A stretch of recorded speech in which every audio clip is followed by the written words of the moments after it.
नमस्कार. म्युच्युअल फंडमध्ये गुंतवणूक करताय, मग एक महत्त्वाचा प्रश्न, त्यातून मिळणाऱ्या नफ्यावर किती टॅक्स लागतो याचा विचार केलाय का कधी? आज आपण हेच टॅक्सेशन एकदम सोप्या भाषेत समजून घेणार आहोत. कशासाठी? तर आपल्या कष्टाच्या कमाईतून जास्तीत जास्त परतावा आपल्याच हातात राहावा यासाठी. होतं काय ना की आपण मोठ्या उत्साहाने गुंतवणूक करतो. आपला पोर्टफोलिओ मस्त हिरवागार झालेला दिसतो. पण जेव्हा पैसे काढायची वेळ येते तेव्हा लक्षात येतं की टॅक्समुळे नफ्यातला एक मोठा हिस्सा कापला गेलाय.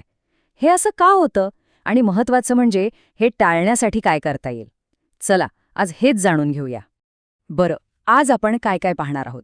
सगळ्यात आधी म्युच्युअल फंड टॅक्सच्या अगदी बेसिक गोष्टी, मग नफा, डिव्हिडंड आणि त्यावरचा टॅक्स, त्यानंतर कॅपिटल गेन्सचे नियम, इक्विटी आणि डेट फंडांसाठी ते कसे वेगळे आहेत ते पाहू, आणि शेवटी टॅक्स वाचवण्यासाठी काही जबरदस्त टिप्स. चला तर मग सुरू करूया. चला तर सगळ्यात आधी पहिला भाग, म्युच्युअल फंड टॅक्सच्या मूलभूत गोष्टी.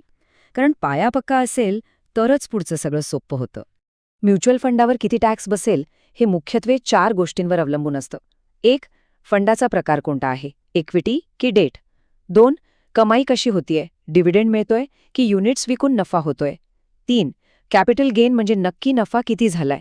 आणि 4. सगळ्यात महत्त्वाचं, गुंतवणूक किती काळ ठेवली होती, म्हणजे होल्डिंग पिरियड. आता वळूया दुसऱ्या भागाकडे, नफा, डिव्हिडंड आणि टॅक्स. म्युच्युअल फंडातून पैसे कमवण्याचे हे 2 मुख्य मार्ग आहेत आणि दोन्हीवर टॅक्सचे नियम वेगवेगळे आहेत. हे अगदी सोपं आहे.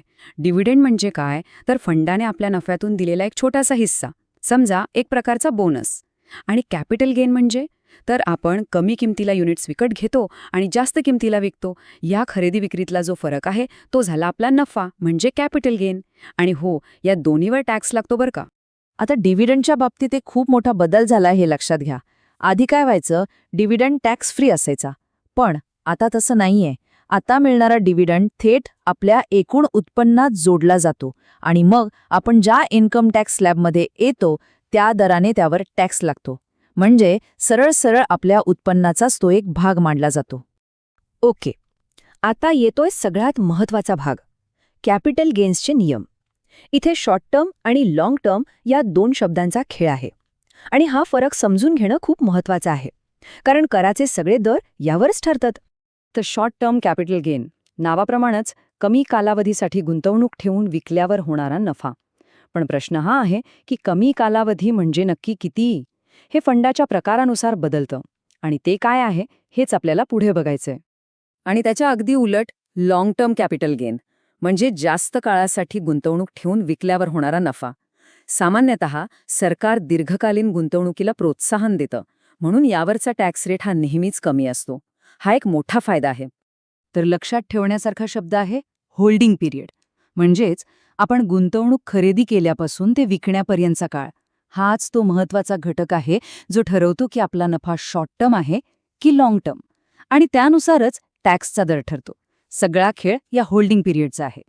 चला आता बघूया चौथा आणि सगळ्यात महत्त्वाचा भाग, इक्विटी विरुद्ध डेट टॅक्सेशन. कारण या दोन्हीसाठी टॅक्सचे नियम पूर्णपणे वेगळे आहेत. आणि इथे खूप मोठी अपडेट आहे, विशेषतः डेट फंड गुंतवणूकदारांसाठी. 1 एप्रिल 2023 पासून डेट फंडांच्या टॅक्स नियमात एक मोठा बदल झालाय. लक्षात घ्या, या तारखेनंतर केलेल्या कोणत्याही नवीन डेट फंड गुंतवणुकीतून होणारा नफा, तुम्ही कितीही वर्ष ती गुंतवणूक ठेवा, तो आता फक्त आणि फक्त शॉर्ट टर्म कॅपिटल गेनच मानला जाईल. बरं, आता हे आकडे व्यवस्थित समजून घेऊया. सगळ्यात आधी बघूया इक्विटी फंड्स. जर गुंतवणूक 1 वर्षाच्या आत म्हणजे 12 महिन्यांच्या आत विकली तर होणाऱ्या नफ्यावर सरळ 20% short term capital gain tax लागतो. पण जर गुंतवणूक 12 महिन्यानंतर विकली तर तो होतो लाँग टर्म कॅपिटल गेन. आणि इथेच खरी मजा आहे. एका आर्थिक वर्षात 1.25 लाखांपर्यंतच्या नफ्यावर 0 टॅक्स आणि त्याहून जास्त नफा झाला तर त्यावर फक्त 12.5% टॅक्स. आता बघूया डेट फंड्स. इथे आता सगळं बदललंय. 1 एप्रिल 2023 नंतर केलेल्या गुंतवणुकीवर आता लाँग टर्मचा फायदाच मिळत नाही. तुम्ही कधीही पैसे काढा, नफा थेट तुमच्या उत्पन्नात जोडला जाईल आणि तुमच्या इन्कम टॅक्स स्लॅबनुसार त्यावर टॅक्स लागेल. म्हणजे जर तुम्ही 30%च्या स्लॅबमध्ये असाल तर नफ्यावर सरळ 30% टॅक्स. हा आकडा खूप महत्त्वाचा आहे. 1.25 लाख रुपये इक्विटी फंडातून एका आर्थिक वर्षात लाँग टर्म कॅपिटल गेन जर 1.25 लाखांपर्यंत असेल तर त्यावर 1 रुपयाही टॅक्स लागत नाही. ही एक जबरदस्त सवलत आहे. चला आता 5व्या आणि शेवटच्या भागाकडे वळूया. आत्तापर्यंत आपण सगळे नियम पाहिले. आता प्रश्न हा आहे की या माहितीचा वापर करून टॅक्स वाचवायचा कसा? बघूया काही स्मार्ट टिप्स. खूप जण SIP करतात, बरोबर? मग त्यांच्यासाठी टॅक्स कसा कॅल्क्युलेट होतो? तर त्यासाठी फर्स्ट इन फर्स्ट आउट म्हणजे FIFO हा नियम लागतो. याचा अर्थ सोपा आहे. जी गुंतवणूक सगळ्यात आधी केली होती, पैसे काढताना तीच सगळ्यात आधी विकली गेली असं मानलं जातं. हे उदाहरण बघा, म्हणजे लगेच कळेल. समजा आपण दर महिन्याला एक SIP केली आणि 13व्या महिन्यात काही युनिट्स विकले. तर FIFO नियमानुसार सगळ्यात आधी पहिल्या महिन्याची गुंतवणूक विकली जाईल आणि फक्त त्याच गुंतवणुकीने 12 महिने पूर्ण केल्यामुळे तो नफा लाँग टर्म मानला जाईल. दुसऱ्या महिन्यापासून ते 12व्या महिन्यापर्यंतच्या गुंतवणुकी अजूनही शॉर्ट टर्मच असतील. टॅक्स वाचवण्यासाठी ELSS फंड्स हा एक चांगला पर्याय आहे. यात गुंतवणूक केल्यावर सेक्शन 80C अंतर्गत 1.5 लाखांपर्यंतच्या रकमेवर कर सवलत मिळते. पण इथे एक गोष्ट लक्षात ठेवली पाहिजे. ही सवलत फक्त गुंतवणूक करताना आहे. ELSSचा 3 वर्षांचा लॉक इन पिरियड संपल्यावर जेव्हा आपण पैसे काढतो तेव्हा होणाऱ्या नफ्यावर सामान्य इक्विटी फंडाप्रमाणेच टॅक्स लागतो.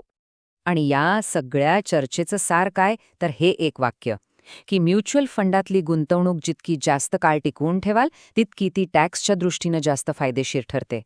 लाँग टर्म होल्डिंगमुळे फक्त परतावाच नाही तर टॅक्समध्येही मोठी बचत होते. तर आता सगळे नियम आपल्यासमोर आहेत. आता वेळ आहे आपल्या पोर्टफोलिओकडे पुन्हा एकदा बघण्याची. तो या टॅक्सच्या लढाईसाठी तयार आहे का?